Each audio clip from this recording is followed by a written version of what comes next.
نحمده ونصلي على رسوله الكريم أما بعد فأعوذ بالله من الشيطان الرجيم بسم الله الرحمن الرحيم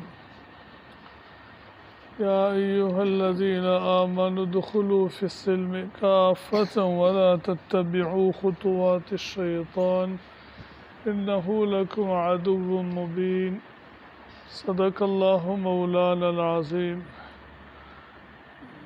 میرے محترم دوستوں اور بھائی اور بزرگوں، جیسا کہ کل بیان کیا تھا کہ دین اسلام کی تعلیمات زندگی کے ہر شعبے سے متعلق ہے۔ اس میں عقائد ہیں، عبادات ہیں، معاملات ہیں، معاشرت ہیں اور حسن اخلاق ہے۔ یہ 5 چیزیں ہیں۔ جامعہ اشرفیہ کے شیخ الحدیث صوفی سرور صاحب رحمہ اللہ اکثر اپنے بیان میں فرماتے تھے کہ ایک مسلمان کے لیے ان 5 کی پابندی ضروری ہے، اور ان 5 کے اندر بھی 5 اور چیزیں ہیں، یعنی جیسے عبادات ہیں، اس پہ کچھ چیزیں فرائض ہیں، کچھ چیزیں واجبات میں آتی ہیں، اور کچھ چیزیں مکروہ تحریمی اور سنت مؤکدہ ہیں، کچھ چیزیں مکروہ تحریمی ہیں، کچھ چیزیں حرام ہیں۔ یہ 5 چیزیں ہیں۔ 3 چیزیں تو کرنے والی ہیں، فرض، واجب اور سنت مؤکدہ کا اہتمام کرنا، اور حرام اور مکروہ تحریمی سے بچنا۔ تو ان 5 کے ساتھ یہ 5 چیزوں کا تعلق ہے۔ تو 5 کو 5 سے ضرب دے تو 5 5 25۔ یہ 25 چیزوں کی پابندی ایک مسلمان کے لیے ضروری ہے، کیونکہ الدنیا سجن المؤمن و جنت الکافر۔ دنیا مومن کے لیے قید خانے کی طرح سے ہے، ہر چیز کے اندر اس کے لیے پابندی ہے۔ کھانے پینے میں بھی پابندی ہے، سونے میں بھی، بولنے میں بھی اس کے اوپر پابندی ہے، سننے کی بھی پابندی ہے۔ جو آدمی ان چیزوں کی پابندی کرے گا، آخرت کے اندر اس کے لیے اللہ تعالیٰ کی طرف سے حکم ہوگا لَهُم مَا يَشَاءُونَ فِيهَا وَلَدَيْنَا مَزِيدٌ، کہ جو چاہیں گے سب کچھ ان کو دیا جائے گا، اور مزید اور بھی اللہ تعالیٰ اپنی رحمت سے ان کو عطا فرمائیں گے، جو ان کے علم کے اندر بھی نہیں ہوگا، وہ بھی چیزیں اللہ ان کو دیں گے۔ تو یہ دنیا کی چند دن ہے پابندی، اور پھر آخرت کے اندر کسی طرح کی کوئی بھی پابندی نہیں ہوگی۔ وہاں پہ اللہ تعالیٰ مسلمان بندے کی تمام خواہشات، تمام ضروریات پوری کر دیں گے۔ دنیا جو ہے خواہشات کے پورے ہونے کی جگہ نہیں ہے، یہ اللہ کو راضی کرنے کی جگہ ہے۔ آزمائش، امتحانات ہر مسلمان پر آتے رہتے ہیں، اس لیے دنیا کی زندگی میں گھبرانا نہیں چاہیے، پریشان نہیں ہونا چاہیے، بلکہ یہ سمجھنا چاہیے کہ اللہ تعالیٰ نے اس کو دارالامتحان بنایا ہے۔ تو سب سے پہلے عقائد ہے دین اسلام کے اندر، دوسرے نمبر پہ عبادات ہیں، اور تیسرے نمبر پہ معاملات ہیں، لین دین۔ آج اس سے متعلق کچھ ضروری باتیں بیان کریں گے معاملات کے متعلق، کیونکہ اگر معاملات صحیح نہ ہو تو پھر معاشرے کے اندر لڑائی جھگڑے، فتنے فساد، چوری ڈاکے، پھر آدمی اللہ کی عبادت بھی صحیح طریقے سے نہیں کر سکتا جب معاملات صحیح نہ ہو۔ جیسے معاشرے کے اندر جھوٹ ہو، دھوکہ ہو، وعدہ خلافی ہو، امانت کے اندر خیانت ہو۔ اکثر دیندار لوگوں کی توجہ بھی اس طرف کم ہوتی ہے، نمازی بھی ہوتے ہیں، حج بھی کیا ہوتا ہے، داڑھی بھی رکھی ہے، لیکن معاملات کے اندر سستی کرتے ہیں، گڑبڑ کرتے ہیں۔ تو اللہ تبارک و تعالیٰ نے جو اصول اور ضابطے بتائے ہیں کمانے کے، خرچ کرنے کے، لین دین کے، اس کا اگر اہتمام کیا جائے تو پھر لڑائی جھگڑے نہیں ہوتے، پھر امن اور سکون معاشرے میں ہوتا ہے اور ترقی ہوتی ہے۔ چنانچہ اللہ تبارک و تعالی کا ارشاد ہے، یا ایھا الذین آمنوا اذا تداینتم بدین الی اجل مسمی فاکتبوہ، کیا ایمان والو جب تم آپس میں ادار کا، قرض کا لین دین کرو تو کسی ایک خاص مدت تک کے لیے تو اس کو لکھ لیا کرو، وَلْيَكْتُبْ بَيْنَكُمْ كَاتِبٌ بِالْعَدْلِ، اور انصاف کے ساتھ لکھنے والا اس کو لکھ لے۔ اور پھر آگے چل کے فرمایا وَاسْتَشْهِدُوا شَهِيدَيْنِ مِن رِجَالِكُمْ، کہ اپنے مردوں میں سے 2 مردوں کو اس پہ گواہ بھی بنا لو۔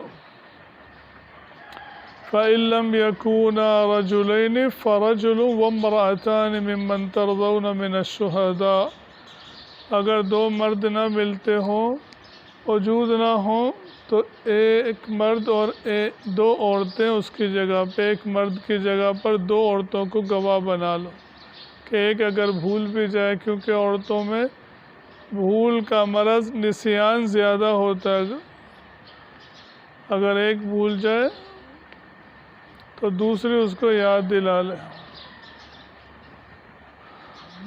حالانکہ اس کا عبادات سے تعلق نہیں ہے، یہ معاملات میں ہے۔ تو ہر چیز کے متعلق اللہ تبارک و تعالیٰ نے ہدایات دی ہے، نبی پاک صلی اللہ علیہ وسلم کا طریقہ موجود ہے، اس میں آدمی کے لیے آسانی اور سہولت ہو جاتی ہے۔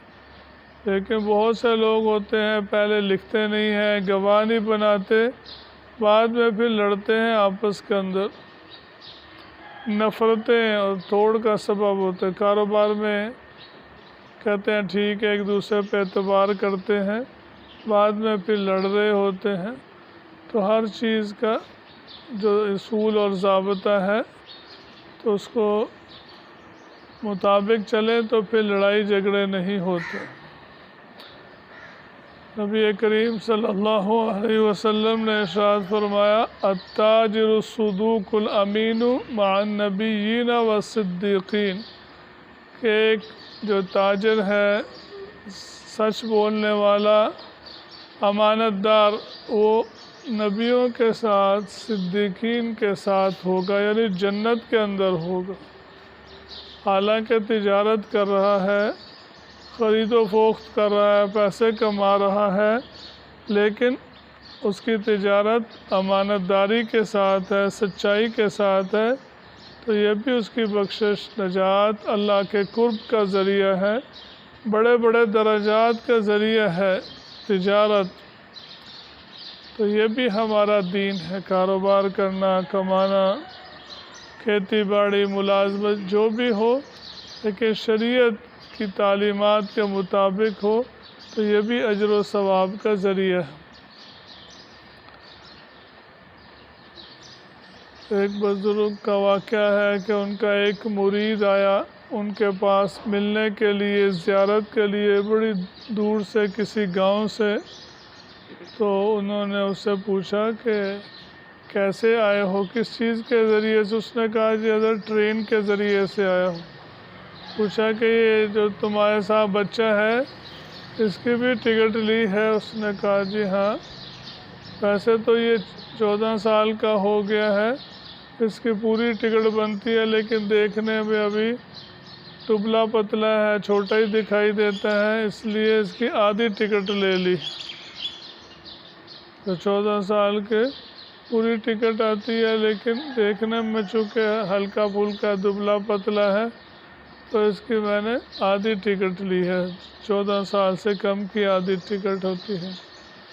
تو انہوں نے، جو ان کے پیر صاحب تھے، انہوں نے ناراضگی کا اظہار کیا کہ یہ تمہارا معاملہ غلط ہے، جب اس کی عمر پوری ہو چکی ہے اور 14 سال کا ہو گیا تو اس کی پوری ٹکٹ لینی چاہیے تھی، کہ تم نے آدھی ٹکٹ لی ہے تو تمہارا معاملہ غلط ہے۔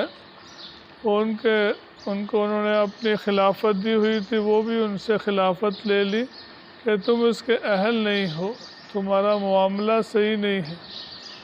ایک دفعہ مولانا اشرف علی تھانوی صاحب رحمہ اللہ سفر پہ جا رہے تھے، تو ایک ٹرین پہ جب اسٹیشن پہ پہنچے تو گاڑی نکلنے والی تھی، اگر ٹکٹ لیتے تو گاڑی نکل جاتی۔ انہوں نے کہا کہ چلو ٹرین کے اندر گارڈ ہوتا ہے اسی سے ٹکٹ لے لیں گے، تو گارڈ ٹرین پہ سوار ہو کے گاڑی چلی تو گارڈ کو کہا کہ ایک ٹکٹ بنا دو۔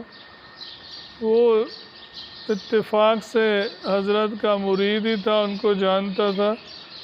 اس نے کہا کہ حضرت اس کے پیسے رہنے دے، کوئی بات نہیں ہے، میں آپ کا مرید ہوں تو آپ ٹکٹ رہنے دیں۔ انہوں نے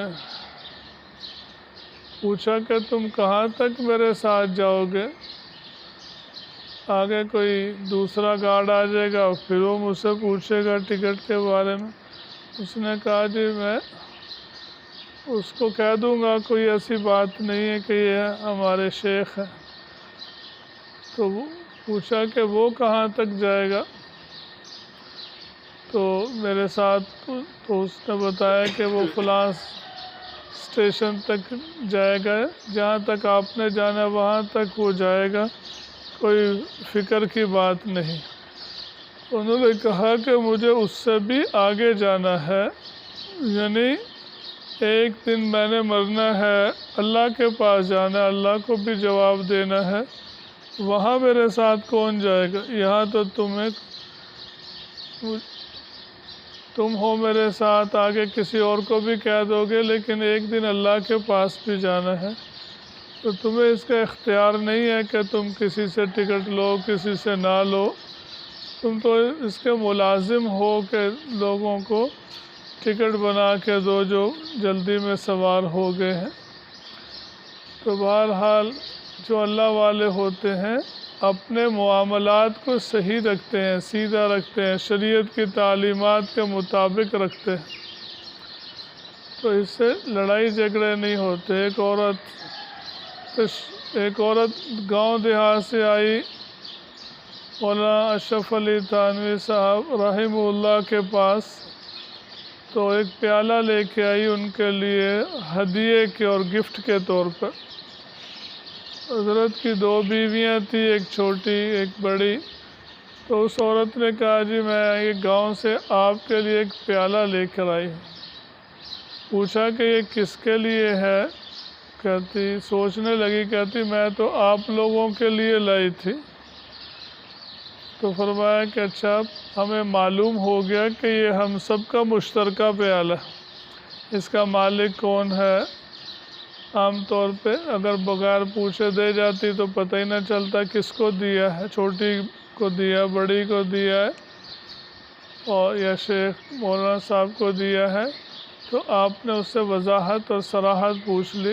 ہمارے گھروں میں اکثر پتہ نہیں ہوتا یہ چیز بیوی کی ملکیت ہے، شوہر کی ملکیت ہے، یہ اس کو زیور ہدیہ کے طور پہ گفٹ کے طور پہ دے دیا، اس کو مالک بنا دیا، یا اس کو ویسے ہی پہننے کے لیے استعمال کے لیے دیا۔ بعد میں بہت مسائل پیش آتے ہیں، پھر لڑائی جھگڑے اور نفرتوں اور توڑ کا سبب بنتے ہیں۔